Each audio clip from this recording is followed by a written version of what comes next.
So today we are discussing about oxidation and reduction.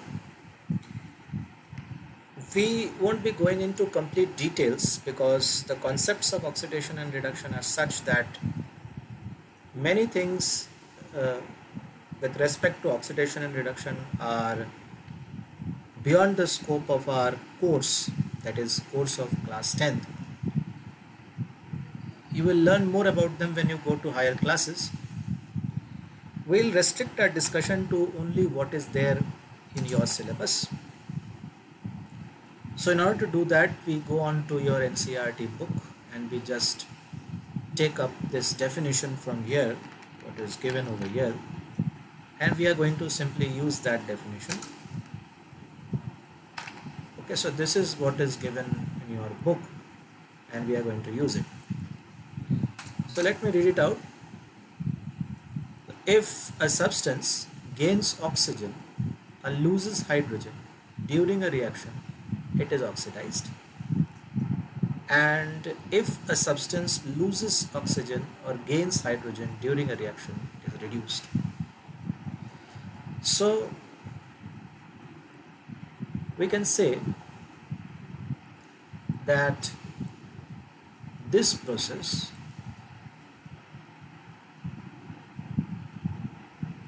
a substance getting oxidized, we can call it oxidation,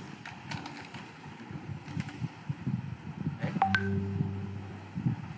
And this process wherein a substance is getting reduced, we may call it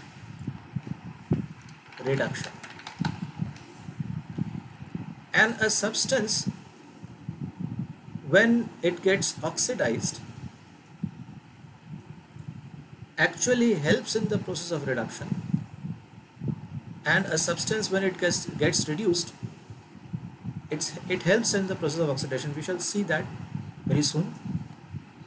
Now, a reaction in which both these phenomena take place, that is the phenomenon of oxidation and the phenomenon of reduction, such a kind of reaction is known as a reduction oxidation reaction or a redox reaction.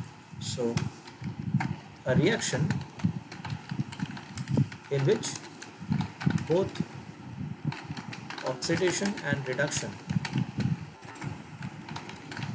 take place is called a redox reaction. Let's take a look at one of the examples of such reactions.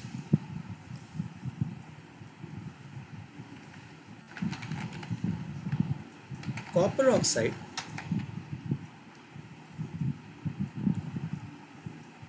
when it reacts with hydrogen,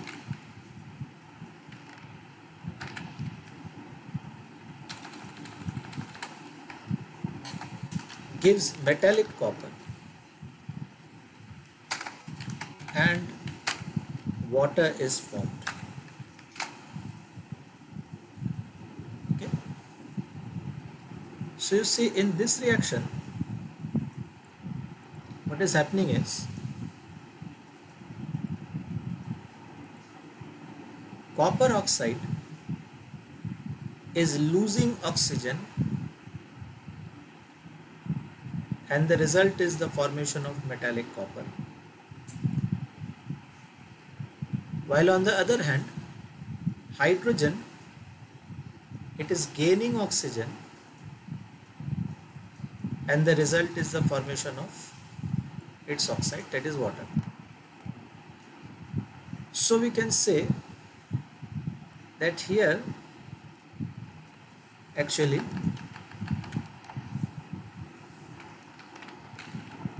reduction is taking place because it is losing oxygen, and here oxidation is taking place because it is gaining oxygen. Now this reaction in which both reduction and oxidation are taking place. This is an example of a redox reaction. Let us take a look at this reaction in live. So here we have metallic copper and we are heating it. When we are heating metallic copper, it is reacting with oxygen in the surroundings and it is changing to copper oxide. You can see the black color of copper oxide. This black color coating on copper is of copper oxide. So here we have that copper metal completely covered with copper oxide, this black copper oxide. And now we are going to cover it with a jar of hydrogen. See, this is hydrogen coming from this tube and it is coming over here. So hydrogen is there. So just when we are putting this on this, the hydrogen is causing the copper oxide to get reduced to metallic copper. Okay, so it is getting reduced to metallic copper, and this is the reaction. So what is happening is hydrogen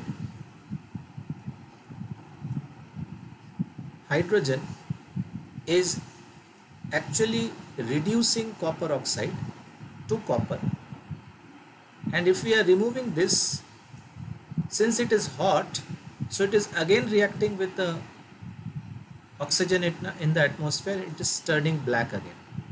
So when we are removing this hydrogen, the supply of hydrogen,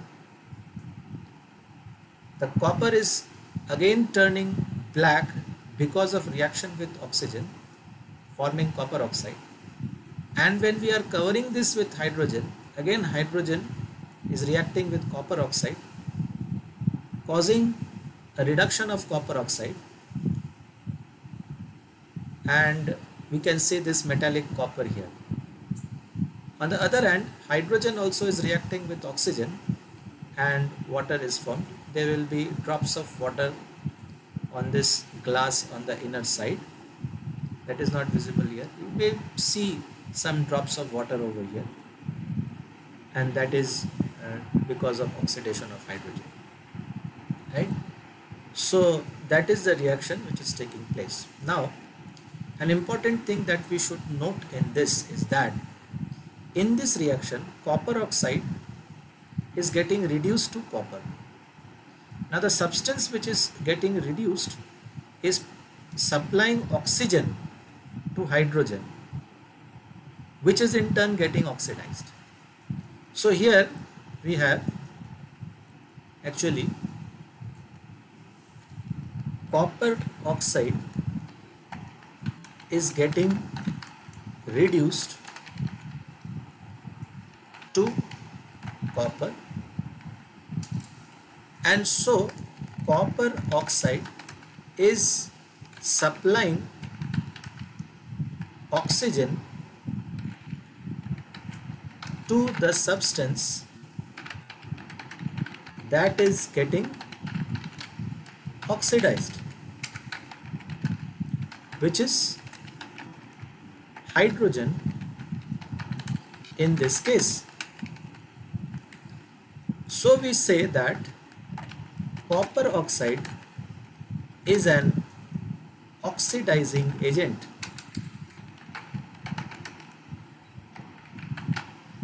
Okay, so this is an oxidizing agent.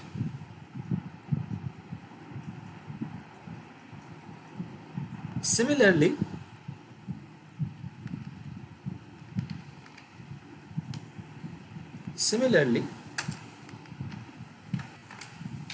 hydrogen is getting oxidized to water, and so it is called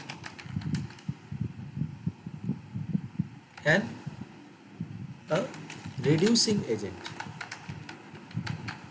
because it is helping in the process of reduction of copper oxide. So this is a reducing agent. Okay. So this is all about the discussion of oxidation and reduction. You go through your book where there are other examples and try to understand this topic very well. So we'll come back in our next video for our next discussion. Thank you.